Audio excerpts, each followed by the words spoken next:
is interview time. We got Joey, Patrick, Joel, and Anthony from Seclusionist on the line. What is up, fellas? What's up?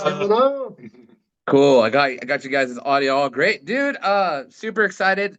Always to see a new band in our area, dude. You guys are coming out with a punch. I know after our interview, we're gonna be playing a demo from you guys, which I got a taste a little bit. I don't like to listen to people's music before I play it on the radio, so I just trust them. Because I like to be surprised. Could you imagine if you were a radio DJ and you just had to listen to everybody's music before you played it?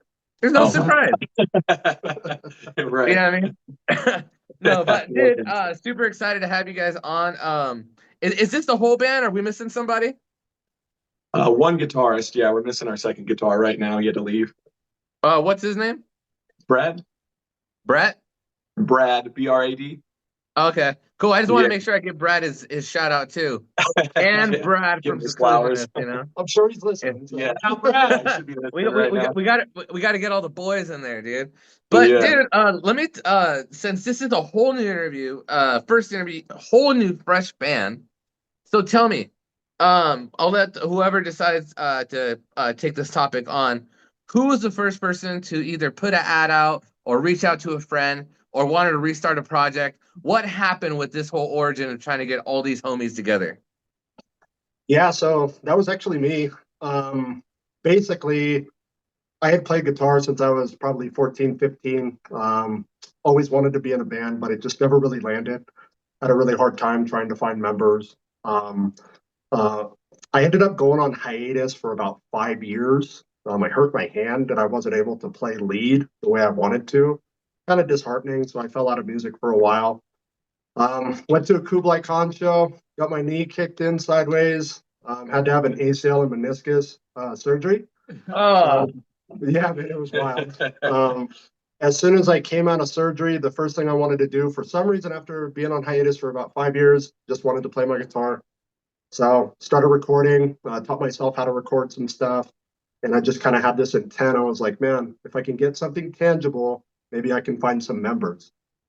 And then before I knew it, I started a new job selling Motorola's and stuff, a cell phone salesman. And basically, I met Joey and we started at the same time. We were nuggets together, you know? And I was like, start talking to this guy, found out he was the vocalist for My Life in Red. And I was like, oh man, I'm gonna target this guy. I'm gonna show him my music, you know? And we're driving around and showed him my music, and he was like, this is actually not bad, you know? And I was like, thanks, dog. Yeah. Well, started talking to him, found out he knew Anthony here. And I've known Anthony for, 15 years, man? Known him for a long time. We jammed one time before, but never really went anywhere. And once I heard it was Anthony, I was like, oh, dude, we got to sit down. We got to sit down. We got to sit down. Before we knew it, we sat down, and it was kind of just history from there, man. that's well. What about the Joel in the back? So I was in My Life in Red with Joey and Anthony back in the day. Oh, okay. It was kind of like the same thing, like life just kind of presents itself in different ways, and sometimes you just kind of put music aside for a while, and that's kind of where I was. I just kind of hadn't really played music for a minute, and then Joey and them, he kind of reached out to me and was like, hey, we got this band going on. You want to come just hang out and like check out our band practice? And I was like, yeah, dude, that sounds like something I definitely want to do. So I came over, checked out the band, vibed with the dudes like right away, and it was like, dude, this music is super sick. And they were like, you want to kind of like play bass for us? And I was like, duh, dude. Like, are you kidding me? Like, I would love to be part of this project. Yeah. That's how I kind of came on.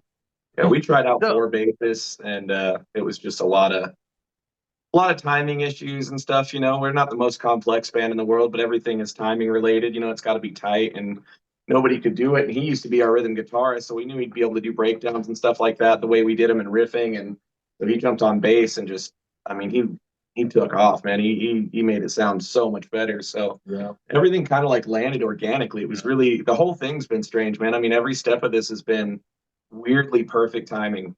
Yeah. It's weird because we all came off of a hiatus. Yeah. So I took 5 years. Anthony, he was off for 12. You were off for how long? And something like that. Anthony, you were 7, 8 years. Yeah. And we all kind of just sat in a room together. Yeah. I know. Yeah, it was wild.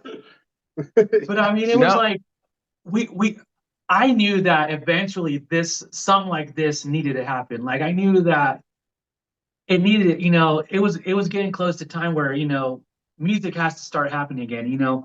Music is a big part of my life, and it just didn't feel right not being in a band, not playing music, not playing live music. And so, yeah, it's like this was coming. Yeah. Like I felt this was coming. Yeah. That is so awesome. You know what's cool too is that like I was gonna ask you another question about like your guys' different stylistic strengths and stuff, but it all kind of sounds like you guys all kind of like the same music. You guys all kind of came within like the same pipeline, or do you guys all have different influences? We're in the same ballpark. Yeah. For the most part, yeah. There was little things in the beginning. Like Pat's a little bit younger than us. Like we're in our late 30s, early 40s. Pat's just about to be 30. So there was that. Like we brought him to the Oh Under Oath yeah, show. I know that. I know I'm 35, and me dealing with 30-year-olds is a huge gap. Different, right? Yeah. So Yeah. we brought him to see Under Oath a couple months ago for their 20-year anniversary, and he was like, I don't know, like how they've contributed. And then he went and saw him and heard everything and was like, oh, it all makes sense. And I'm like, yeah, so he was like Misery Signals, and we came from like Under Oath and Taking Back Sunday and stuff Yeah, like they that. saw the vocalist outside the venue, and they're like, "Oh my god, they're fangirling so hard." I'm like, who's that guy, man? Yeah, it was Little cool. did I know It was I'd be nice seeing to him meet on stage. Right. So, so here's a big question. Since you guys all took a break, right? Yeah. So now that you guys were all took a break and were able to reflect on what you did in your past as musicians, and now even the time coming now, just getting older and having new experiences, having new challenges, new battles, new strengths. Well, what are lessons that you guys learned that you want to do different this time around than maybe you did last time around that will make it maybe more doable, more friendly for everybody? Because obviously everybody has jobs, everybody has schedules, some people have families. You get, touring right now is impossible and expensive. A lot of times, I mean, so what is some realistic things you guys like goals that you guys want to do this year? And also what are some lessons you guys learned? And we can start with Joey. Oh, so lessons first lesson, I think my life in Red back when we were in that, we were kind of like, shouldn't compare us to Attila, but we were like a party band like that.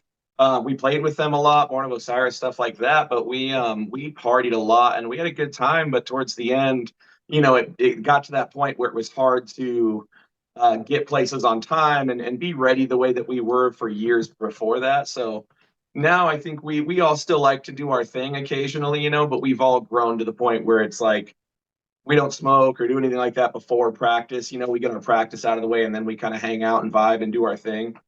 Goal wise, man, honestly, dude, the first show, we just want to fill out this first show and kind of show Southern Oregon that like this can be done this way again. Because there's a lot of good shows and stuff, and people like Vinny over the hill are doing such a great job. But Klamath hasn't had anything, and most shows that I go to, no matter who's doing them, still don't have like it's not packed at this crazy venue that you shouldn't have been able to do a hardcore show at and stuff like that. You know what I mean? Where this one, we're trying to fill out this little theater that has balconies and it only fits about 300 people. But for Klamath, it's like we can come pack that out, maybe do one or two more and then get a couple shows over the hill that are good shows. That's really all we want to do, man. Everything's been kind of a gift. So we're just accepting it as it comes. Dude, that's awesome, dude. And no, that's great, dude. I'm super stoked. So tell me a little bit about this show, man. Yeah, so it's June 6th. It's a late show, so it's gonna be doors will open up at 8. The show will go on probably around 9 p.m. We've got Pack Tactics, my good friend Scotty Fisher coming from Portland. Mere Fear, we've got Hollowing, both coming from the Rogue Valley area. I mean, man, it's going to be a great show. We're only doing $10 at the door.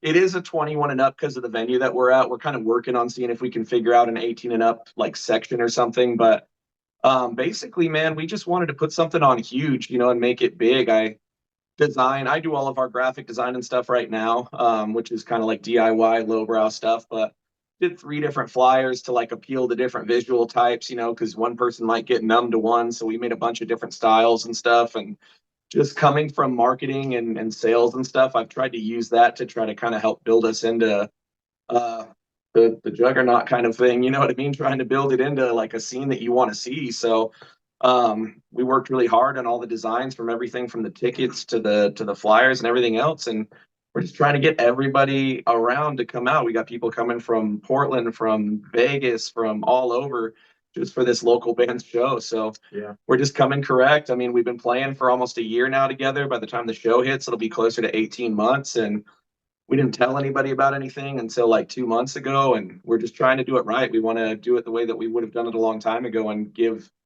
somebody a complete package, you know, give everybody an experience. The show will be, at least for us, you know what I mean? We've designed visuals and stuff for the beginning, middle, and end. Like, we want the whole thing to be an experience, you know, at least for our first show. We just want to knock it out of the park. And then after that, we can have as much fun as we want, you know? Bro, thumbs up, dude. Way to go, man. Yeah, hey, you know what? If you put the effort in and the hard work in, dude, you'll never be disappointed, dude. And it sounds like you guys are hitting every single avenue, and I think that's so sick. You know what I mean? Because you could always do more. You know, Right. anytime I'm ever asked how to accomplish things, it's like, dude, you just put your head down and work, dude. You know, don't watch Netflix for 8 hours in one day. Spend it on your Right. PC. Do all these editings and promotions, and like you said, reach out, find different sort of avenues of promotion. Because the thing is, like, there's a little bit of effort, and then it's like it's all on your effort and all on your work ethic and how you push things. You know, a lot of times I'll hear people go, "Man, that band's not talented, and how are they so far?" You know, like we're better than them. Why are they touring and we're not? It's like, dude, because it takes, first of all, everybody in the band has to be an adult, and that means on the road and on social media. Mm-hmm. 2, everybody has to contribute like they actually want to be and love this band. You know what I mean? Because the thing is, it's like when what happens too is that when we get older, is that you don't want to hurt, if you don't want to hurt your own feelings by pulling too much and pulling from your friends or anything of where you want to go or where you want to be. So you have to make sure that everybody's like on the same mind frame. You know? 100%. Like 3, it's like have that idea that when you guys go out as musicians, you're also entertainers. Yep. You know what I mean? So it's Exactly. like you were talking about, Joey, about the show, the experience. You know what I mean? Because if you just went up there and put a light on you, it's like, okay, then it's still awesome and it still works. I still love it. I see Right. the underground shows. One light's badass. But I'm just saying, like, there is like ways to amplify a show. You know what I mean? And create something different. And then it's just everybody having discipline on wanting to write their music and be performing music on stage, you know, and Right. it's tough balancing the band, especially, and so when you see those bands that are making it and people are like, oh man, why aren't they that? It's like, well, dude, like, okay, they all got their things together. It's like trying to buy a house. Like, do you have good credit? Okay, is everybody good in the band? All right. Does everybody have their finances? All right. Does everybody want to buy into the idea and actually go forward and invest? All right. It's literally the same type of steps. If you're trying to grow, it's like you're trying to buy a house. You know what I mean? You have to go through these steps, through the credit, through the finances, through your references. You know what I mean? And the thing that really helps with us in like bringing this band together is that we just have so much respect for one another. Oh, yeah. I love that. And love. And everyone in this love. band works really hard. Like no one in this band is like a slacker. Like everyone works really I can hard tell. for what we want to do. You know? Yeah. Another big for us too is communication between each member when it comes to writing the music, scheduling practices, setting up for the show that we got coming on, with adding in different elements to create this experience, flyers, stickers, tickets, venue, every little bit of it. It's all about communicating with one another and trying to make sure that everybody is comfortable with the next step that we're planning on taking. Right. Every design, Just makes it everything. so much easier. Yeah. We're a family. Yeah. 100%. Yeah. Dude, I love you guys, man. We love you too. I think I might want to hang out with you guys one of these days. You probably should. Yeah, you guys seem pretty. You guys seem like pretty chill dudes. As long as when we hang out, we just talk about like responsible stuff, like just like improving our lives. Like, yeah, you know, like I improved my credit score. Oh yeah, my son just got his 4.0. You know, I don't know. Like, how's your 401k doing? Yeah, how's your 401k? Hey man, he says your hip still hurt. Yeah, exactly. That's the one now. It's like, are your ankles okay? Are you fine? That's awesome. Well, Joey, Patrick, Joel, and Anthony, we're gonna go into a second portion of the interview, more fun, and then of course at the end we'll go ahead and plug one more time and get us a demo of your guys' song. But we're gonna go around individually, and I'll name off each person individually, and we'll just ask off some funny questions. Cool. Cool. All right, we'll start off with Anthony. Anthony, what is one artist that you listen to, and this is gonna be for everybody. That you listen to a lot, that okay, it may not be a guilty pleasure, but the guys definitely don't know that you hear it a lot. Oh Let's hear it, Anthony. Let's hear it, Anthony. man, I went on probably a 1.5 year kick of just jamming One Direction. Oh, what? Dude, I know Are it's you- not what you guys were expecting, but I was on this One Direction kick for some stupid reason, and you're talking guilty pleasure. That was a guilty pleasure. That's the best answer I've gotten in 350 interviews. I I know. love it. That's good. All right. How about you, Joel? An artist that maybe your band don't hear that often. So this is easy for me to say. Joey probably knows this one, maybe Anthony, but Britney Spears. I for knew sure. it. I knew it. Britney Spears. I knew it. Wow, all of you guys are shocking me right now. Rock with it. You know, like she's got some hate, but you know, a lot of her music, I don't know what it is. Yeah. What's your okay, Mr. Expert? What is your favorite Britney song? It gotta be Sometimes. I really like Sometimes. And You didn't think you were gonna have it in the pocket like that, bro. You got it. So, Well, yeah. hey, my favorite Britney song is "She's So Lucky, She's a Star." When she cries in her lonely night, thinking. Dude. No? That one gets stuck in my head all the time, and I don't even listen to That's it, gonna but I'll be stuck hear in my that. head And all I'm like, night. oh, man. All right, Pat, your turn, bro. Oh boy, if I had to pick one, I don't know if a lot of people listen to him, but this band called Tokyo Hotel. If you heard of them, Yeah, they had the 3 kids in the helicopter. The yes, kid with the dude. big old like hair like this. Yeah, I used to listen to them like so much. Dude. I was like, oh my god, I love Tokyo Hotel.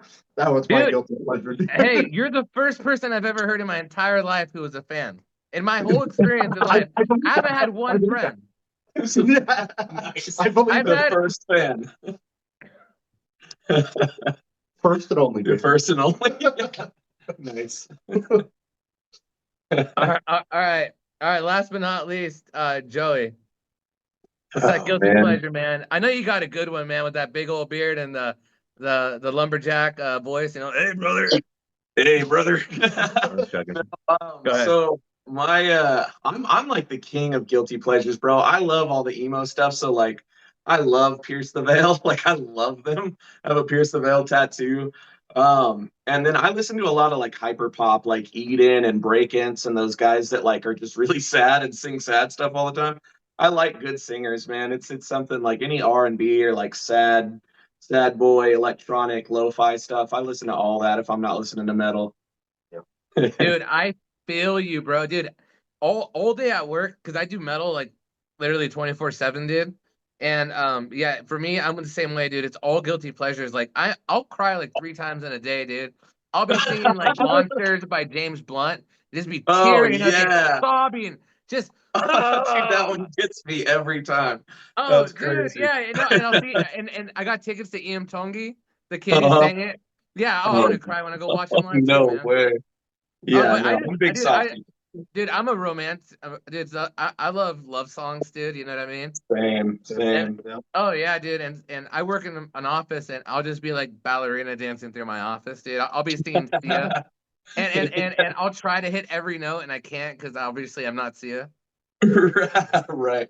Sia, of course. I like Sia too. Everybody hates her. I think she's good, man. I like it. She's I thought Chandelier was incredible. good. My two favorite vocalists of all time right now is Sia and honestly it's a tie between Floor Hansen and Brittany Slays from Oh, Unleashed yeah. Archers. Yeah, that's a good one too. Like for me, like those three women have such powerful vocals that those are my three favorite vocalists right now in metal, like in music in general. Yeah. And then I don't know who goes before that, but hey, how about this? How about this? Now for my next question, but we're gonna start on Joey this time. Doesn't matter. Who is your favorite singer right now of our generation? Clean vocalist and harsh vocalist. It doesn't have to be. It could be either or a combined. Just in general, vocalists that you look up to that you're just like, man, they change it. They doing some things out here. Like these other people doing some things, but this person right here, them doing some things. Oh man, there'd have to be a separation between like clean and non-clean for me because it's two different. Right now, currently, clean is a hands down Dayseeker. Dayseeker's vocalist, like I've been watching his live sets, and it doesn't matter if it's a cell phone video or an actual like live set where they're mic'd up. He hits every note perfectly. Like he's never off, and it's incredible. Even on his belting vocals and stuff. If it was like dirty vocals and stuff. I've always been a Mike Haranica fan. I love his range, but I would say like more modern would be Brennan Murphy from Counterparts. Counterparts is a huge. I think for all of us, it's a huge influence. Yeah. But I love Brennan Murphy's vocals and stuff. He's not scared to throw a little bit of singing out, even though it's not his strong point. Super versatile on his lows and highs and mids. I just think all the writing and stuff is really good vocally from them. It's cool, man. I like it. All right, Patrick, same question for all of you guys, but we're gonna go to Patrick next. Yeah, I was gonna say Brendan Murphy also. I really love Counterparts, and I think that he's just a super strong vocalist. And I love what his lyrics are about. He just has the natural ability to write some really beautiful songs that are also really heavy, you know. And I like the mix between the both. Another one for me is Vincent Bennett from the Acacia Strain. Mm-hmm. I absolutely love Vincent Bennett. I love his stage presence. I love just all of it. He's just got such a he's great, man. Yeah. Those are my top two. Mm-hmm. All right, Joel, your turn, brother. You know what?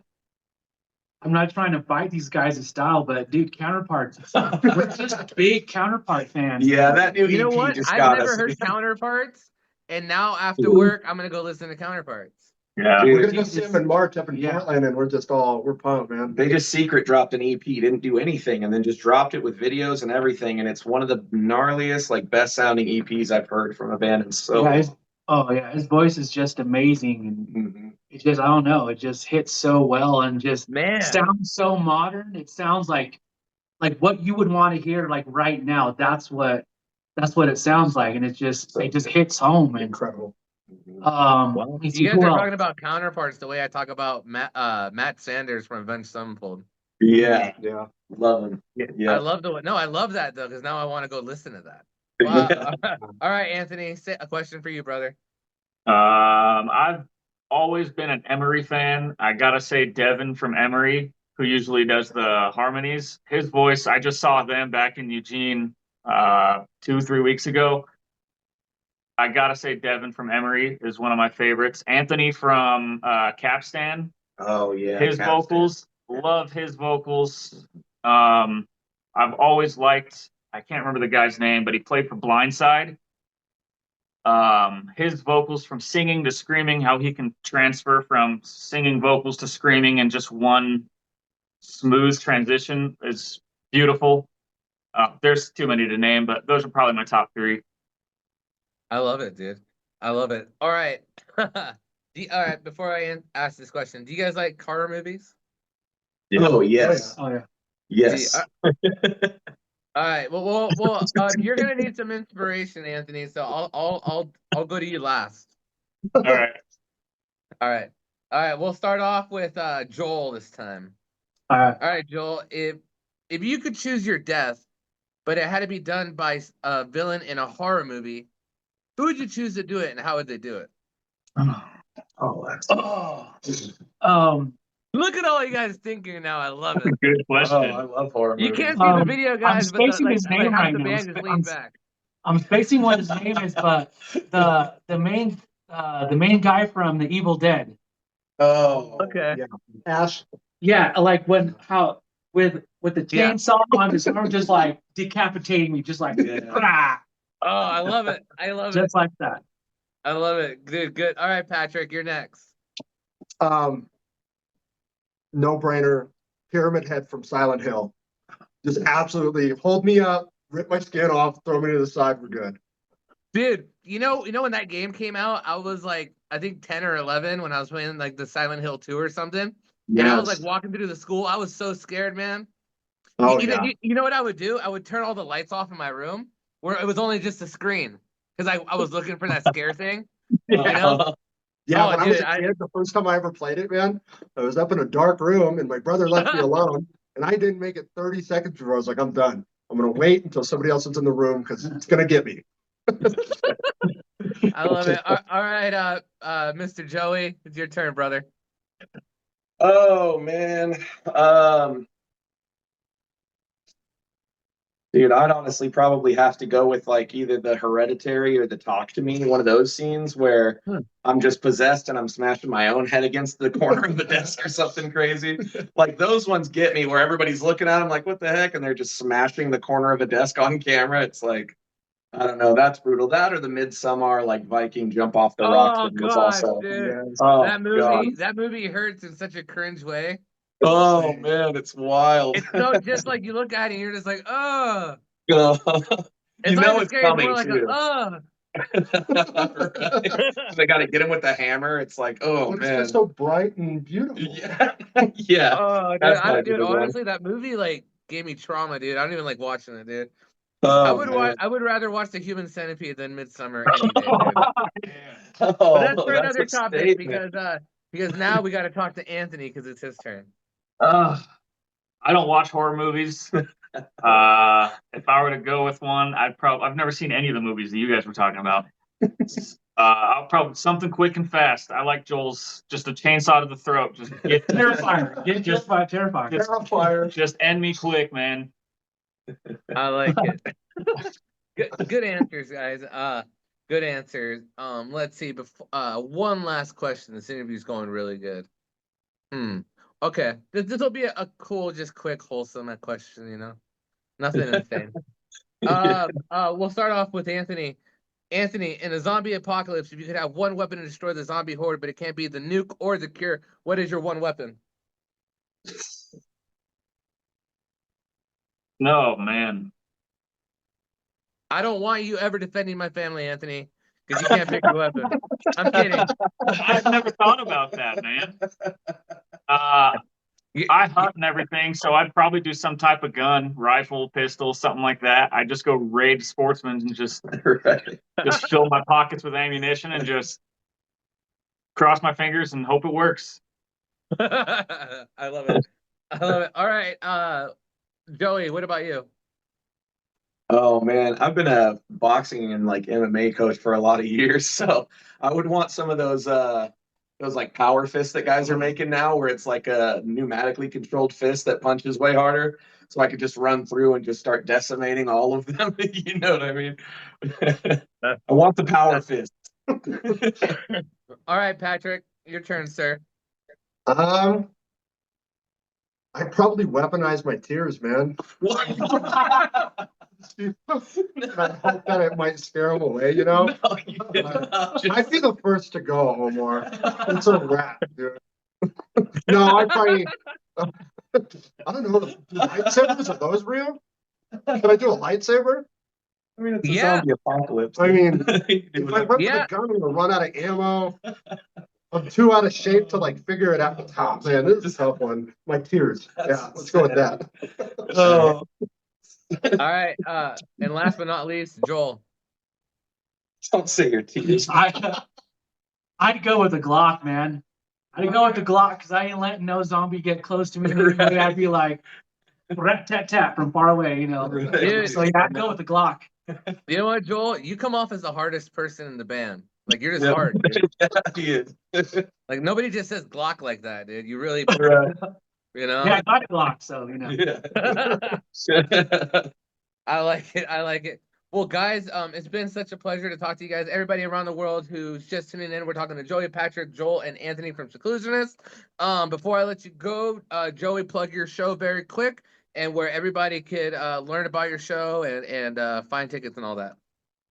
The show is going to be June 6th at the Why Not Sports Bar here in Klamath Falls. $10 at the door. We got a $29 pre-order bundle. You get a shirt, sticker, all that kind of stuff. 21 and up right now. June 6th. Doors open at 8. Show starts at 9.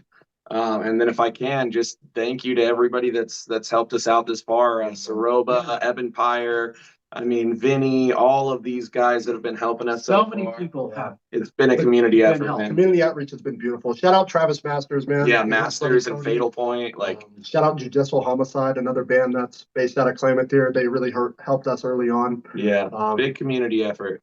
Thank you, everybody. Yeah, find us. We're on Facebook and Instagram, Seclusionist or Seclusionist Band. Yep. All right. Well, I know everybody out there is ready for a taste, so we're gonna give it to them.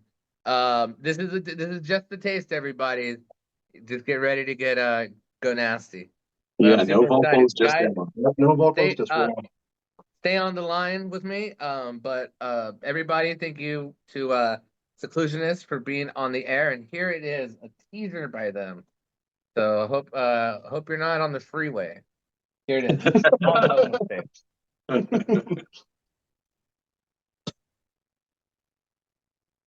All right. Thank you, guys. Thank you so much. Thank you, Omar, Thanks, man. We appreciate you, bro.